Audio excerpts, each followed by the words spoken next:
Bonjour.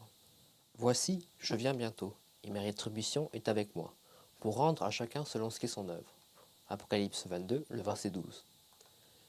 Qui aime attendre? Pendant la période du confinement, il a fallu attendre pour beaucoup de choses. Attendre à la porte des magasins afin de faire les courses, attendre l'autorisation du président pour être déconfiné, attendre l'autorisation pour retourner au travail ou à l'école. Au XXIe siècle, il semblerait que les techniciens, les ingénieurs et les scientifiques font en sorte que nous puissions attendre de moins en moins.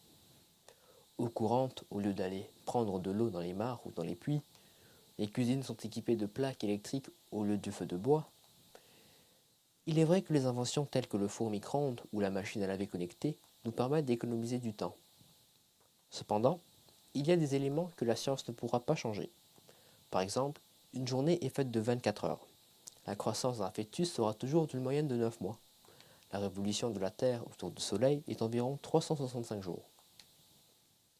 Certains parfois souhaitent grandir plus vite, être majeurs pour enfin partir de chez leurs parents.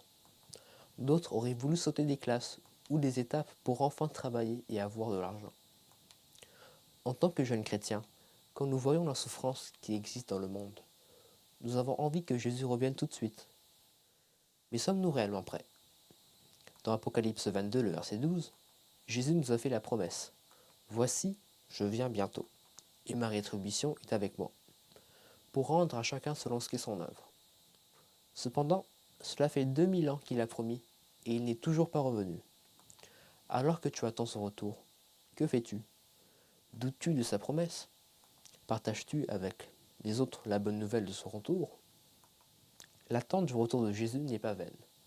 Le Seigneur ne tarde pas dans l'accomplissement de sa promesse, comme quelques-uns les croient.